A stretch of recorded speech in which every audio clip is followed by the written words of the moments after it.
이제 응팔 세대의 첫 주자이자 운동권 세대의 막내예요. 무엇보다도 이재호 전 의원을 이긴 최초의 야당 의원입니다. 누군데 임종석을 이기고 경선에서 이재호를 이긴 거야. 서울대 총학생회 출신인데 89학번입니다. 학번으로는. 이력을 보면 이 전형적인 학생 운동권과는 좀 다른 그 전형적이지 않은 코스를 밟았어요.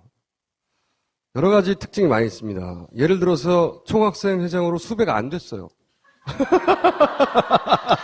제대로 안 했다는 거죠.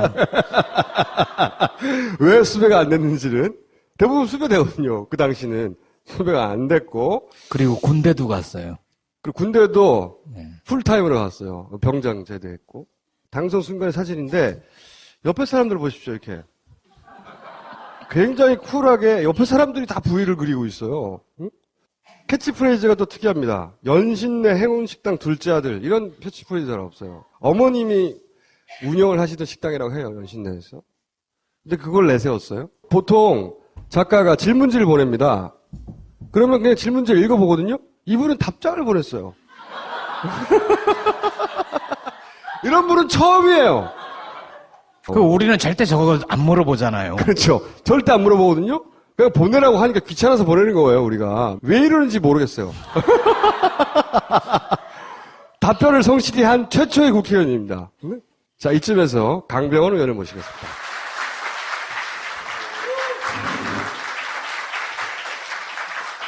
자, 우선 어떻게 수배가 안 됐죠? 제가 93년 11월 말에 서울대 총학생회장이 됐거든요. 근데 이제 제가 89학번인데 89년, 90년, 91년 진짜 세게 데모를 했습니다. 근데 이제 80년대 후반, 90년대 초에 세상이 바뀌었잖아요. 동구사회주의도 다 몰락을 했고 우리 대한민국에도 문민정부가 들어서고 그러다 보니까 이 민심이 크게 변하더라고요. 세계사의 흐름도 그렇고 대한민국도. 그래서 더 이상 학생운동이 이념과 투쟁만으로 학생들을 이끌어가기에는 이미 뒤떨어진 운동이 되어버렸습니다. 노무현 대통령을 만나서 이제 청와대 행정관으로 들어가는데 노무현 대통령을 만나는 것도 이상해요. 본인이 그냥 찾아갑니다. 예, 그게 제가 이 정치권 들어올 때 가장 실수한 겁니다. 이 정치권에 와보니까 그렇게 들어가면 안 되더라고요. 이 안희정 씨를 찾아가든지 이광재 씨를 찾아가든지 이렇게 연줄을 타고 갔어야 좀 더 청와대에서도 좀 이렇게 좀 더 좋은 자리에서 승진도 잘 되고 그랬을 텐데 제가 그 당시 벤처기업 다니고 있었거든요. 2002년 초에 노무현이라는 사람을 언론을 통해서 보게 된 거예요. 근데 와, 이런 분이 대통령 되면은 대한민국의 수준이 달라지겠더라고요. 그래서 바로 사표 내고 여의도 캠프로 쫓아갔습니다. 근데 만나줘요? 아니, 못 만났어요. 근데 어떻게 발탁이 됐어요? 그래서 이제 정책본부에서 뭐 정책 일을 열심히 했는데. 알바를 하신 거네요, 말하자면? 자발적인? 그래서 자원봉사죠. 자원봉사. 자원봉사를 했는데, 이제 공식 선거운동이 시작되기 전에 수행비서로 발탁이 됐어요. 제가 곰곰이 생각해보면은 인물 때문에 그렇게 되지 않았나, 이렇게 생각을 하고 있습니다. 이거 준비하신 조크입니까, 이거? 평소에 하고 싶었던 얘기입니다. 총학생회장, 운동권, 뭐 이런 출신들이 군대를 갔다 오거나 사회에 나와서 코스들이 있거든요. 이분은 상사로 들어가요. 종합상사, 대우. 왜 그리로 들어가셨어요? 취직 시험을 봤는데 다 떨어지고요. 대우만은 받아줬습니다. 그래서 대우 종합상사에서 일을 하게 됐습니다. 아니, 그러니까 상사를 가셨냐고, 제 말. 남들과 똑같이 살고 싶었어요. 당연히 그래야 된다고 생각을 했고, 그래서 직장 또 생활. 학생운동 하다가는 이제 끝나고 나서는 서로 선배 찾아가가지고 예를 들어 정당이나 아니면 네. 정치 관련 단체나 네. 이런 코스들이 있잖아요, 보통. 예, 선배들은 대부분 그런 코스로 갔는데. 맞습니다. 그래서 그런 제안도 한번 받았었습니다. 취직 공부하는 중간에 지금은 이렇게 굉장히 몇선 의원 하신 분이 중간에 찾아오셔가지고 곧 김대중 대통령 선거가 있는데 청년위원장을 내가 맡고 있는데 청년위원회 부위원장을 맡아가지고 우리 김대중 대통령 만드는데 같이 해보면 어떻겠느냐, 그런 제안을 받았지만 저는 그 길은 제 길이 아니고 다시 직장 생활하고 평범하게 사는 게 제 길이라고 생각이 들어서. 그러다가 갑자기 관두고 노무현 대통령한테 갔잖아요, 또. 네. 만나지 못했고. 변덕이 심한 거죠. 아, 얄팍한 분이네. 그럼 가가지고, 근데 결국 청와대까지 들어갔어요, 그죠? 네. 그래서 그다음부터 쭉 정치했을 것 같죠? 왜 하필 청와대에 있다가 나와서 공사판으로 갔어요? 제가 알기로는 그게 아니고 건설 자재 관련 회사를 운영하지 않았었나요? 아니요, 제가 조사한 바에 의하면, 처음에는 노동자를 했어요. 예, 그렇습니다. 예. 1년 진짜, 동안. 흔히 우리가 하는 말로 노가다판 일용직을 했어요, 그죠? 예. 남들처럼 이렇게 여의도로 가서 뭐 국회 보좌관하고 이러는 게 대통령님에 대한 예의가 아니라고 생각을 했어요. 왜요? 제가 이제 그분 수행비서를 했거든요. 그렇게 모셨는데 국회의원 보좌관으로 들어가는 거는 대통령님에 대한 예의가 아니라고 생각이 들었고 그러다가 수행비서를 했던 사람이 네. 다른 사람의 보좌관을 할 수 없다? 예, 그런 생각이 들었습니다. 그건 노무현 대통령에 대한 예의가 아니다? 예. 그래서 혼자 시작할 수 있는 일이 뭘까를 고민을 했었는데 그때 이제 제 선배 중에 그 방수 회사를 하는 형님이 있었어요. 맨몸으로 뛸 수 있는 일 좀 하자 해가지고 그 선배 밑에서 회사에서 1년 동안 이제 건설 노동 일을 배웠죠. 방수 일을. 그 다음 어떻게 됐어요? 그 다음에는 그것만 계속할 수는 없어서 그 선배 회사에서 경영을 배우자고 해가지고 그 선배와 같이 그 회사의 공동 대표이사를 1년 했습니다. 그리고 또 그 다음에는요? 그 다음에는 이제 좀 배웠고 실전도 해봤고 내 회사를 차리자 그래가지고 강병원의 1인 그 방수 회사를 차렸죠. 그게 2011년입니다. 1인 방수 회사라 해봤자 공사판 용어로 오야지죠. 응? 그러니까 방수 오야지가 된 거네요, 공사판 예, 용어로. 오야지가 됐어요. 그래가지고 뭐 이렇게 변변한 회사 뭐 사무실도 구할 수 없어서요. 제가 이제 그 대우에 다닐 때 모셨던 차장님께서 사업을 하셨는데 마포 당신 사무실에 책상이 하나 빈대요. 사장님 그럼 거기 앉아서 일 좀 해도 되겠습니까? 그랬더니 흔쾌히 오케이를 해주셨어요. 그래가지고. 오야지는 사무실 필요 없어. 전화기만 있으면 돼요. 그렇습니다. 예. 네. 그래가지고 USB 하나 들고 핸드폰 하나만 들고 그 사무실을 기점으로 해가지고 맨날 영업 다니고 이렇게 비 오는 날은 영업 다니는 거예요. 해 뜨는 날은 일하고 그리고 그래서 저녁에는 돌아와서 서류하고. 방수 기술자 데리고 예. 봉고에 태워가지고 현장 가고 그런 거 하신 거예요? 그렇습니다. 예, 맞습니다. 예. 그러면은 그렇게 해서 쭉 돈을 벌어야 되겠다 생각해서 쭉 돈을 벌 수도 있잖아요? 근데 또 관뒀어요? 거제도에 큰 건물 옥상 방수를 땄는데 그런데 가면은 이제 저 혼자 가고 방수팀을 한 4명 정도 데리고 내려갔어요. 한 5일짜리 일이었는데 딱 내려가면 여간방을 하나 잡습니다. 여간방을 하나 잡아가지고 해도 뜨기 전에 일어나가지고 일을 하고요. 저녁에는 이제 김치찌개에다가 딱 소주 한 잔씩 하면서 하루를 정리하고 이런 일을 했죠. 근데 한 며칠 됐을 텐데 저희 방수반장님이 뭐 갑자기 저녁 먹다가 말고 대학교 에 딸내미 전화를 받고는 굉장히 기분이 좋으신 거예요. 그래서 왜 이렇게 좋으시냐 물어봤더니 대학교 다니는 딸이 아르바이트를 구했다는 거예요. 근데 그때 제가 너무너무 가슴이 아팠습니다. 왜 그랬냐면은 제가 그분한테 그 당시 일당을 13만 원 드렸거든요. 근데 노가다 일이라는 게 한 달 내내 일하는 게 아니잖아요. 기껏 해봤자 뭐 보름 20일 일해요. 260만 원이잖아요. 근데 그분이 대학교 다니는 딸이 둘이 있었어요. 그걸로 안 되는 거예요. 그러니까 부인도 버시더라고요. 이 대학교 다니는 딸 둘도 학자금 대출받고 그것도 부족하니까 알바를 해야 되는 거예요. 그러니까 알바 구했다고 아빠한테 어깨에 짐을 덜어드리려고 그 전화를 했는데 그 얘기를 듣는 순간 확 좀 머리가 돌았죠. 좀 많이 좀 드리지 그랬어요. 생각해보니까 그러네요. 반장님 죄송합니다. 그러면 그게 계기예요? 예, 그때 어떤 생각이 들었냐면은 우리 대한민국이 경제 강국이잖아요. 우리 박근혜 대통령이 얼마나 자랑하십니까? 경제 강국이라고 엄청나게 자랑을 하시는데 우리나라 1인당 국민소득이 얼마인지 아세요? 28,000불이에요. 우리나라 돈으로 따지면 3천만 원입니다. 이게 평균이에요. 4인 가족으로 따지면 1억 2천만 원이에요. 여러분들 그 정도 벌고 계세요? 집안이? 없어요, 도대체. 그러면은 이 대한민국은 경제 강국이 됐다는데 그 부가 다 어디로 간 거예요, 도대체? 다 소수의 재벌 대기업하고 슈퍼부자들이 다 갖고 있는 거고 우리들은 어떻게 살고 있습니까? 집은 누구 거예요? 국민은행 거죠? 생활비까지 심지어 빚내가지고 살고 있는 게 우리 주변의 사람들 모습 아닙니까? 그때 내가 해야 될 일이 나 혼자 잘 먹고 잘 살자고 이거 배워서 사업할 게 아니라 정말 저렇게 땀 흘리고 노력하는 사람들이 중산층이 되는 사회를 만들어야겠다. 나의 소명이 저기에 있지 않을까라고 해서 정치를 결심했습니다. 그러면 그날로 관두셨어요? 거기 일을 마치고 와서 정치에 가려고 여러 사람에게 이제 수소문을 했죠. 그 작업이 마지막이에요? 예. 그게 이제 저의 이제 그렇게 해서 그 네 사람을 일자리를 잃게 만든 거예요? 대신 그 회사를 문 닫은 건 아니니까 그 회사는 다른 분한테 맡겼죠. 그래서 그 회사가 하는 일은 계속해서 그분들이 하실 수 있게끔 하고 저는 이제 그 일은 떼고 그럼 내가 이제 정치를 해야 되는데 어디로 출마할까? 네. 그리고 어떻게 해야 될까? 그게 몇 년도예요? 2011년 초여름이었습니다. 2011년. 네. 지난 대선 전이네요. 그렇습니다. 예. 그리고 나서 제일 먼저 한 정치 관련 일이 뭐예요? 그 국회의원 선거를 전북 고창 부안에서 이미 뛰고 있었습니다. 준비를 하고 있었습니다. 2012년 4월 총선을 겨냥해서. 예비 후보로 네네. 준비를 하셨고, 그리고 박원순 시장은 그해 10월 달에 예. 보궐선거가 있었고. 예, 그죠? 그렇습니다. 그러면 혼자 뛰다가 박원순 시장 하고 같이 일을 하셨던데 네. 무슨 일을 하신 거예요? 그때 박원순 시장 후보의 측근으로 있었던 분이 권오중 씨예요. 네. 그 비서실장도 하고 서대문 의뢰 좀 출마하셨다가 안타깝게 안 되신 분이신데 그분이 저한테 전화를 줬어요. 야, 너 너무 인지도가 낮은데 박 시장 옆에 와가지고 사진 하나 찍어야 되지 않겠냐. 이런 제안을 해주시더라고요. 네, 지금도 낮아요. 아, 그래요?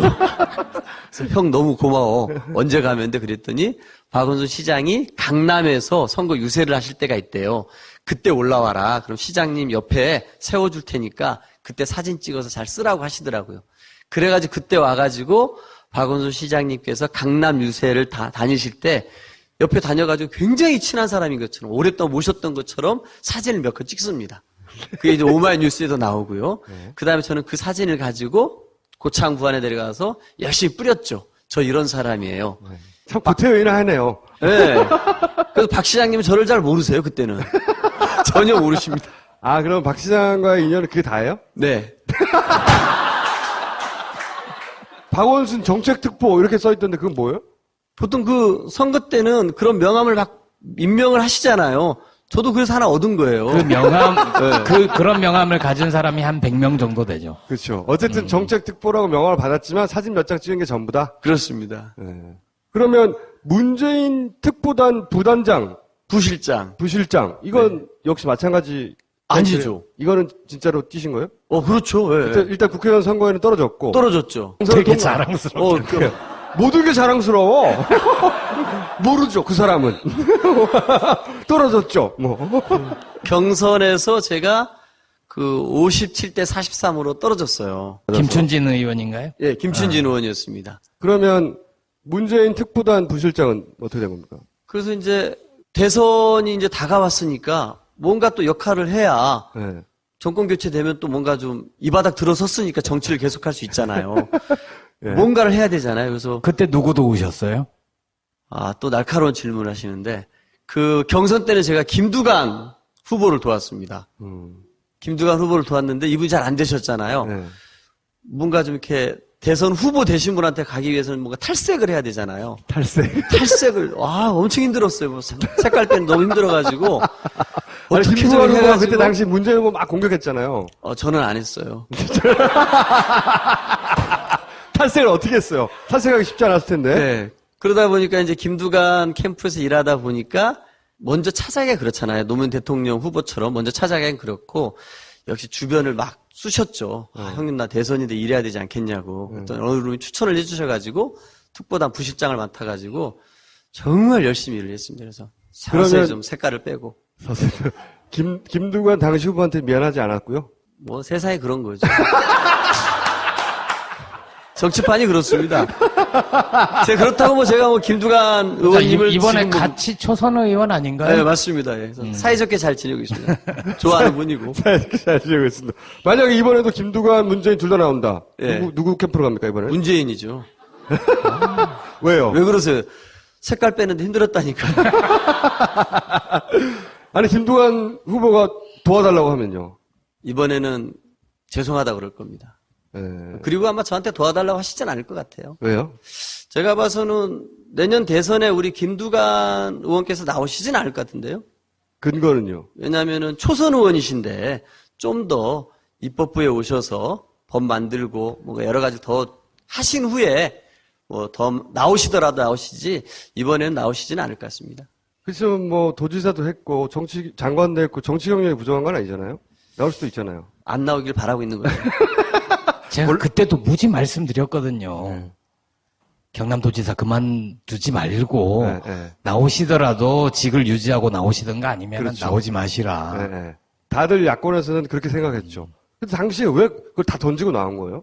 뭔가 돌아갈 곳이 있으면 모든 걸 다 던지기가 힘들잖아요. 아마 그런 말리셨어요? 아니면 그렇게 하라고 하셨어요? 그렇게 하라고. 지금도 잘했다고 생각하세요, 그게? 정치는 뭐 그렇게 해야 되지 않겠습니까? 뭐 이렇게 좌고우면하고 그러지 말고 본인의 큰 뜻이 있고 본인의 능력이 되고 시대가 나를 부르고 있다고 하면 모든 걸 던지고 가는 게 시대가 안 불렀으면 어떡해요, 근데? 그거는 이제 본인만이 아는 거죠. 성공하면 부른 거거든요. 성공할 줄 아셨어요? 그 판단은 이제 제가 하는 판단은 아니었고 김두관 후보께서 하셨는데 제가 이제 김두관 후보를 도왔던 건 약간 의리의 측면도 있었어요. 왜 그러냐면은 제가 이제 그 경선에서 떨어졌다고 말씀드렸잖아요.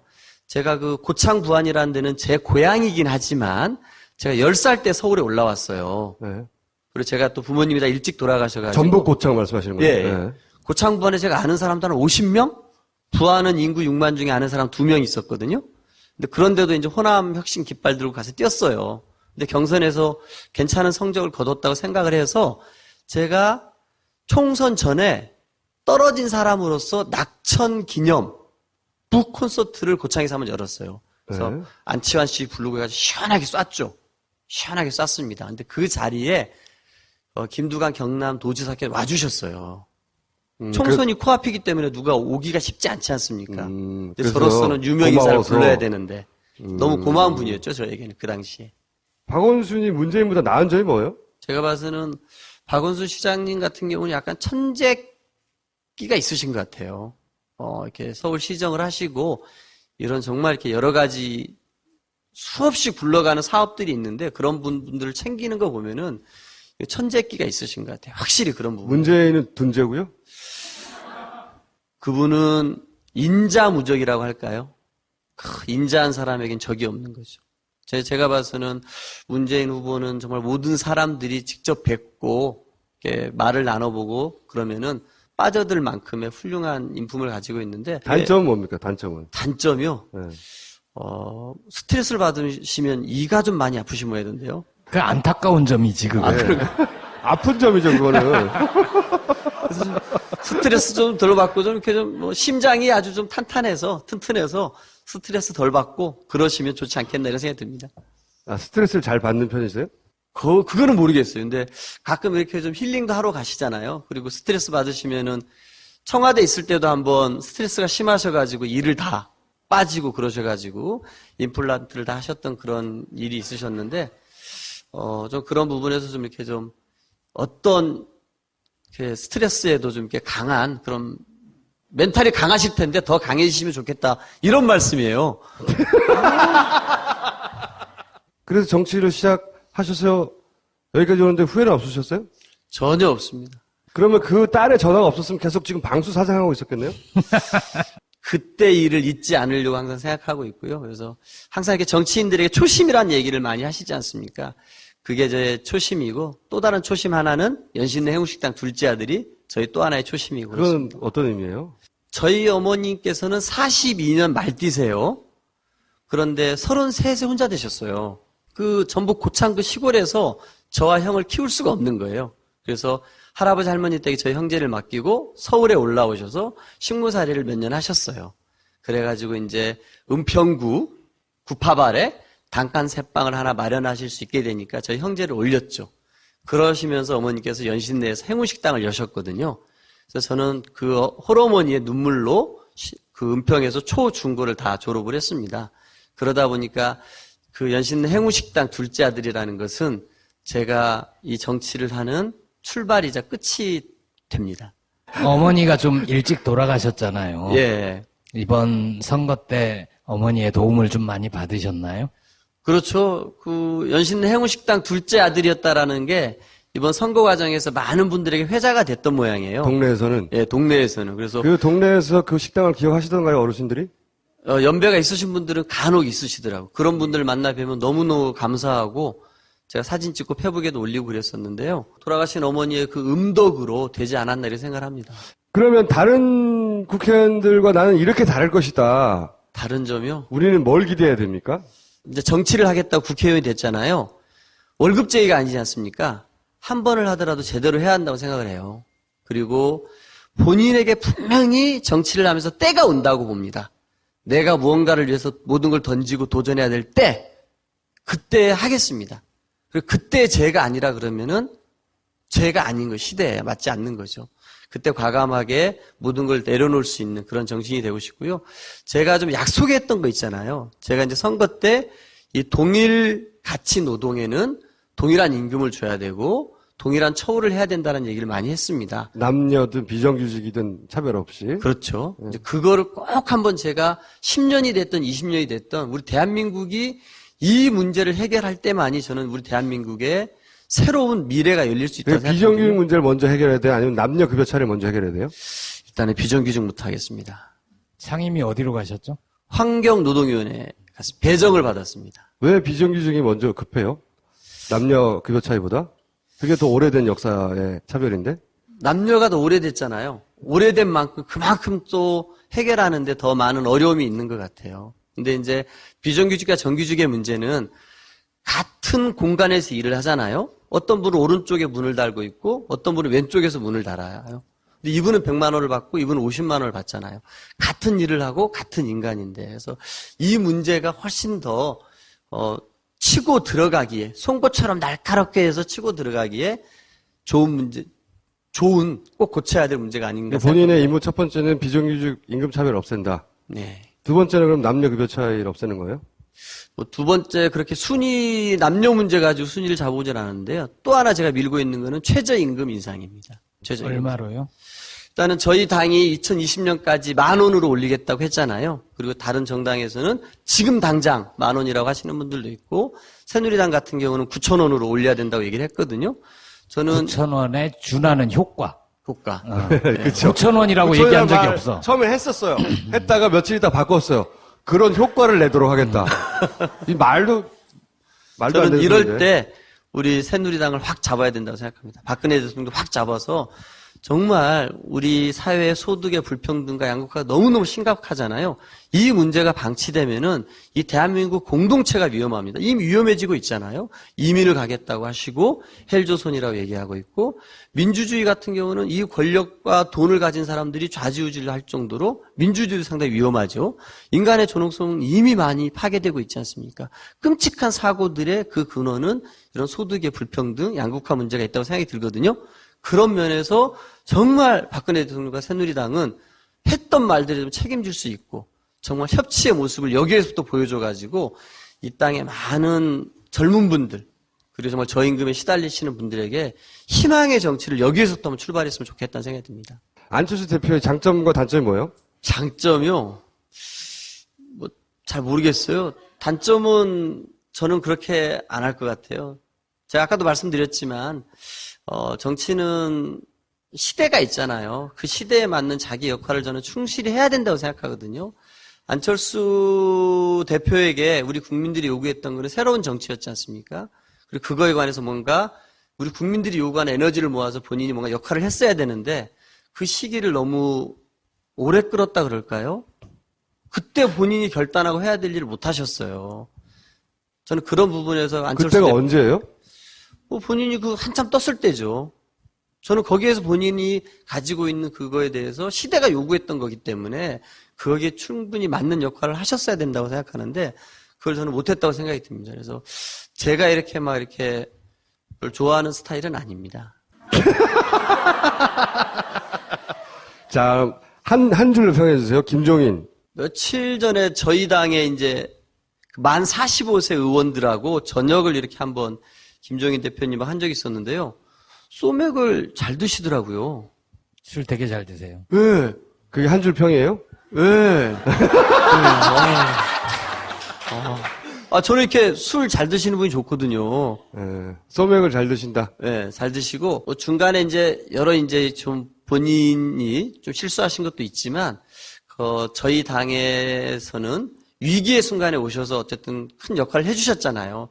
저는 그런 부분은 분명히 인정해야 되고, 감사해야 한다고 생각을 합니다. 저는 그런 부분이고요. 의외로 이제 그분하고 이렇게 경제민주화 쪽으로 이렇게 좀 대화? 무슨 말씀 들을 때가 있어 보면은. 한 줄로. 능력이 좀 있으시더라고요. 꼭 좀 우리 당이 이 경제정당으로 가고, 수권정당으로 가는 데서 꼭 그분의 역할이 꼭 필요하다고 생각하고 그 역할을 저는 해주셔야 된다고 생각합니다. 반기문. 잡히지 않는 사람. 김무성은요? 옥새를 가지고 이제 사라지셨을 때 영도다리에서 그 하염없이 정말 이렇게 바다를 바라보는 사진이 조선일보에 크게 실렸잖아요. 저는 진짜 빠뜨린 줄 알았어요. 근데 그건 아니었더라고요. 옥새를 빠뜨린 줄 알았다. 네. 무슨 의미입니까, 그러면? 그만큼 멍청해 보인다? 옥새도 보관을 못한 만큼? 아유, 그런 말씀을 하십니까, 하여튼. 그럼요. 하여튼 그런 분이 새누리당의 대선 후보로 나와주시면은 참 감사할 것 같습니다. 마지막인데, 오세훈. 왜 그 무상급식 가지고 승부를 걸었을까요? 낙검수를 들어보세요, 그럼. 저는 정치 지도자가 가져가야 될 자신의 주제가 있을 거 아니에요? 그런 부분에서 무상급식 같은 문제 가지고 승부수를 거는 정치인, 우리 대한민국, 지금 우리 국민들이 원하는 정치인이 아니라고 생각합니다. 여기까지 하겠습니다. 감사합니다.